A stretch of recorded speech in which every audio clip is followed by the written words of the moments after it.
नमस्कार विद्यार्थी मित्रांनो, आपले सर्वांचे अकॅडमी मध्ये सहर्ष स्वागत आहे. आज आपण बघणार आहोत तलाठी म्हणजेच ग्राम महसूल अधिकारी पदभरतीकरिता जी 2026 मध्ये जाहिरात प्रसिद्ध होणार आहे. या परीक्षेमध्ये नेमके आपल्याला अभ्यासाचं नियोजन कसं करायचं आहे, म्हणजे 180 प्लस मार्क मिळवण्यासाठी काय करावं लागणार आहे, कोणते विषय असणार आहेत आणि यामध्ये तुम्हाला परीक्षा कोण घेणार आहे, ऑफलाईन होणार आहे का ऑनलाईन होणार आहे, ते सर्व गोष्टी यामध्ये तुम्हाला डिटेलमध्ये सांगितल्या जाणार आहेत. तर तुम्ही शेवटपर्यंत व्हिडिओ बघायचा आहे, व्हिडिओला लाईक करायचा आहे आणि चॅनलला नवीन असेल तर सबस्क्राईब सुद्धा करून ठेवायचं आहे.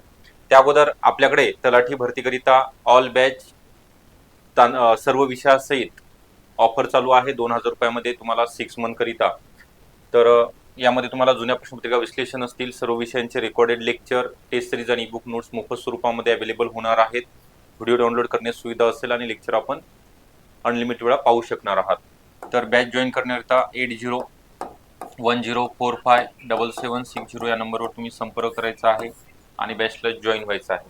तर आपला अधिकचा वेळ न घेता या ठिकाणी अभ्यासाचं स्ट्रॅटेजी नेमकी कशी ठरवायची आहे, तर यामध्ये सुरुवातीला बघा तुमच्याकडे आता वेळ आहे, म्हणजे जाहिरात येण्याकरिता आकृतीबंध, कारण मागचा जो RTI मध्ये अपडेट आपण दिलेलं होतं व्हिडिओच्या माध्यमामधनं, तर आकृतीबंध तयार करण्याचं काम शासकीय स्तरावरती चालू आहे. म्हणजे साधारणतः जर बघायला गेलं तर आपण 2 ते 3 महिन्याचा कालावधी आपल्याला मिळू शकतो अभ्यासाकरिता.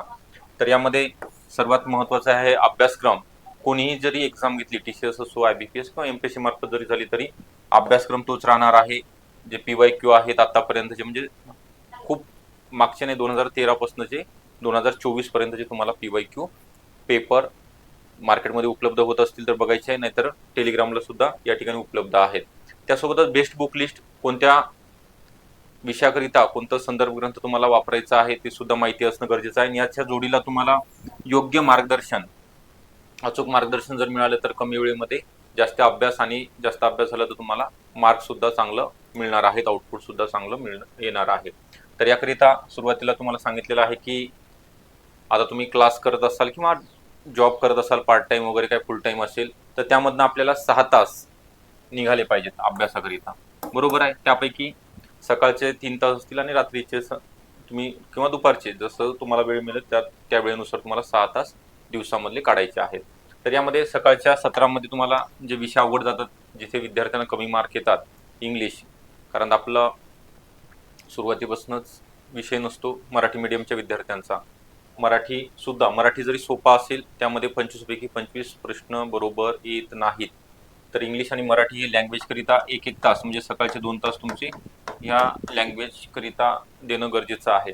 त्यानंतर संध्याकाळची किंवा नंतरच्या वेळेमध्ये तुम्हाला गणित आणि बुद्धिमत्ता याचं प्रॅक्टिस करणं गरजेचं आहे. त्याचं ट्रिक्स वगैरे असतील, पाडेपाठ असतील, सर्व तुम्ही यामध्ये करायचं. आणि त्यामध्ये नंतर जो विषय आहे GK सामान्य ज्ञान, याच्यामध्ये अजिबात विद्यार्थ्यांना मार्क पडत नाहीत. इथेच तुमचे मार्क कमी होतात, कारण तर यामध्ये 5 ते 6 विषयाचा समावेश आहे आणि व्हास्ट सिलेबस आहे. जेवढं तुम्ही अभ्यास करसाल तेवढा कमी असणार आहे. तर यामध्ये इतिहास आहे, भूगोल आहे. मग प्राचीनवर विचारणार आहेत का? यस, एखादा प्रश्न तिथं सुद्धा विचारला जातो प्राचीन इतिहासावरती. भूगोलामध्ये सुद्धा 3 पार्ट आहेत. राज्याचा आहे, महाराष्ट्र भूगोल असेल, राष्ट्रीय लेवलचं असेल आणि जगाचं असेल. त्यानंतर इकॉनॉमिक्सवरती 1 ते 2 प्रश्न, सामान्य विज्ञान 5वी ते 10वी पर्यंतचं चालू घडामोडी राष्ट्रीय, प्रादेशिक आणि आंतरराष्ट्रीय लेवलचे असतील. आणि सामान्य विज्ञान म्हणजे तुमचं सायन्स, बेसिक सायन्स 5वी ते 10वी पर्यंत केलं तरी चालेल. यामध्ये कसं करायचं स्लॉट, तुम्ही सोमवार ते शुक्रवार अभ्यास करताय, जे काही 5 तास करत असाल 5 तास करा, जेवढा तुम्हाला वेळ मिळणार आहे. परंतु अभ्यासामध्ये सातत्य असणं गरजेचं आहे. नाही तर एका दिवशी तुम्ही 10 तास करसाल आणि 2 दिवस परत सुट्टी घेसाल, तसं चालणार नाही यामध्ये. तर सोमवार ते शुक्रवार अभ्यास करायचा आहे. शनिवारला तुम्हाला केलेल्या अभ्यासाचं नियोजन झालंच पाहिजेत, नाहीतर मागचं केलेला पूर्ण विसर, म्हणजे पुढं पाठ आणि मागे सपाट अशी परिस्थिती या ठिकाणी होऊ शकते. त्यानंतर दर रविवारला तुम्हाला एक क्वेश्चन पेपर फुल लेंथ असेल किंवा टॉपिक वाईज असेल, सब्जेक्ट वाईज, तो सॉल्व्ह करायचा आहे. तो जर सॉल्व्ह केला तर मार्क कमी पडले तरी चालतील सुरुवातीच्या काळामध्ये. ओके, नंतर जसं तुमचा अभ्यास होईल तेव्हा तुम्ही मार्क काउंट करायचे आहेत.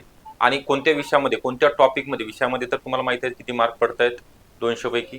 प्लस आता माझा मराठी विषय आहे, मराठीमध्ये कोणत्या टॉपिकवरती, संधीमध्ये जर प्रश्न विचारला तिथं जर माझं चुकलंय, वाचून जर चुकत असेल तर का चुकलेलं आहे त्याचं अनालिसिस स्वतःचं तुम्ही स्वतः करणं गरजेचं आहे, त्याशिवाय मार्कमध्ये इम्प्रूव्हमेंट होणार नाही. ओके, तर आतापासून अभ्यासाला लागा. तुम्हाला सांगितल्याप्रमाणे याच्या 4 गोष्टी महत्त्वाच्या आहेत. अभ्यासक्रम डिटेलमध्ये, नुसतं मराठी म्हटल्यानंतर मराठीमध्ये कोणकोणत्या गोष्टीचा समावेश आहे, कोणकोणते टॉपिक आहेत, शब्दसंग्रहामध्ये नुसतं समानार्थी विरुद्धार्थी आहे का, लेखक त्यांची प्रसिद्ध पुस्तके विचारतात का, विचारलेले आहेत का, मग हे कुठनं कळणार आहे तुम्हाला, PYQ. ओके, आतापर्यंतचे 10 वर्षाचे फक्त किंवा 4-5 वर्ष जरी तुम्ही बघितले असतील, TCS IBPS मार्फत एक्झाम झालेल्या आहेत, अगोदर जिल्हा निवड समिती मार्फत होत्या, म्हणजे ऑफलाईन एक्झाम होत्या, तेव्हाचे पेपर खूप सोपे असायचे.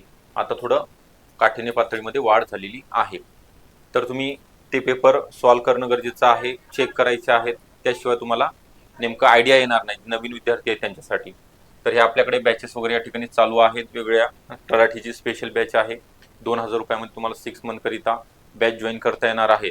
तर ही बॅच तुम्ही जॉईन करण्याकरिता एनरोल करायचा आहे. नंबर आहे, मोबाईल नंबर 8010457760. या नंबरवरती कॉल केल्यानंतर कॉल करा किंवा व्हॉट्सअपला मेसेज करायचा आहे. ओके, आपल्याला हा व्हिडिओ कसा वाटला नक्की सांगायचा आहे. याच्यामधनं जर तुम्हाला 1-2 मार्क किंवा काहीतरी बोध मिळत असेल, अभ्यासाचं कसं करायचं आहे नियोजन, किंवा तुम्हाला अजून जर काही क्युरीज असतील तर नक्की तुम्ही कमेंटमध्ये टाका, त्याला आन्सर सुद्धा दिलं जाणार आहे. ठीक आहे, थँक्यू.